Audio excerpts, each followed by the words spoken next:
अच्छा, तो मतलब मैं यहां छुपा बैठा हूं, खुद जाके मंदिर में दर्शन दे रहे हैं भक्तन को? अभी बताऊं। इतने में ही गोविंद दास हाथ में छड़ी लिए और बोले आज नहीं छोड़ूंगा या लाला को, आज बताऊंगा। और श्रीनाथ जी मंदिर की ओर जाने लगे। यहां गुसाई जी विठलनाथ जी ठाकुर जी की आरती कर रहे हैं। ठाकुर जी खड़े हैं, मंद मंद मुस्का करके ठाड़े हैं। गुसाई जी विठलनाथ जी आरती कर रहे थे। अचानक से ठाकुर जी को याद आई कि अरे मैं तो गोविंद को वन में छोड़े आया हूं, वो अभी तक मेरी बातें निहार रहा होगा। तभी ठाकुर जी ने ध्यान लगा के देखी कहां है गोविंद, तो देखी वो तो छड़ी लेके मार भी आ रहा है। सोई ठाकुर जी खड़े खड़े कटकटाने लगे। कटकटाने समझते हैं, घबराने लगे, ऐसे हाथ पर कांपने लगे ठाकुर जी के। तो अब आप लोग सुनकर के आश्चर्यचकित होंगे, ठाकुर जी के साथ ऐसा कैसे हो सकता है? हो रहा है। ठाकुर जी सख्य भक्ति में प्रवेश कर गए, सख्य भाव में प्रवेश कर गए। सख्य भाव में परमात्मा भाव नहीं रहता फिर उनका। वो सखा बनते हैं तो पूरे पूरे सखा बनते हैं, वो लाला बनते हैं तो पूरे पूरे लाला बनते हैं। हमारी आपकी तरह नहीं। दत्त धाम में किसी वैदिक गुरु जी से कह दिया कि हम आपके पुत्र हैं। अब जब जब दत्त धाम आ रहे हैं तब तो पुत्रवत व्यवहार कर रहे हैं, दत्त धाम से जाके फोन भी नहीं कर रहे। ऐसे नहीं है ठाकुर जी। ठाकुर जी अगर किसी से संबंध बनाते हैं तो पूर्णतया निभाते हैं, और उसमें बिल्कुल भी झलक नहीं आने देते कि वो परमात्मा है। इस बात की बीच बीच में कहीं बोलने लग जाएंगे मैं तो परमात्मा हूं, तुम मेरे संग ऐसे कैसे कर सको ना। सखा है तो पूरे पूरे सखा हैं।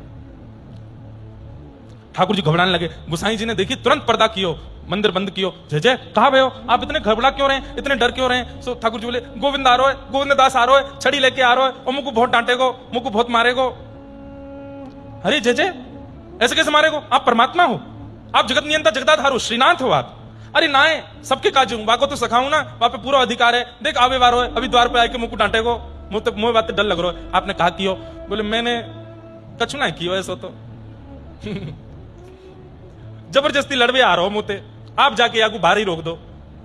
गोविंद दास बाहर आकर के खड़े हो गए और वहां गोविंद दास का एक शब्द गाया उन्होंने, दाव ले आयो भाज गमार। ठाकुर जी को गमार कह रहे हैं। गमार का मतलब पता है? जो पढ़ा लिखा नहीं होता उसको गमार बोलते हैं, जो अनपढ़ गमार ऐसे बोलते। तो ठाकुर जी को गोविंद दास बोल रहे हैं, दाव ले आयो भाज गमार, कभी तो निकसे को बाहर ऐसी दूंगो मार। भीतर बैठो है मंदिर में जाके, मैं यहीं बैठो रहूंगा, कभी तो बाहर आवेगो, और जब बाहर आवेगो तभी ये छड़िया लेके भागूंगा तेरे पीछे। इतने में गुसाई विठलनाथ जी भीतर से निकल के आए। गोविंद, सो गोविंदास जी खड़े, जय जय, कहा कर रहे हो? हैं ठाकुर जी की स्तुति करनी चाहिए, वंदना करनी चाहिए, तू यहां द्वार पे खड़े है कि गमार कह रहे हो ठाकुर जी थे?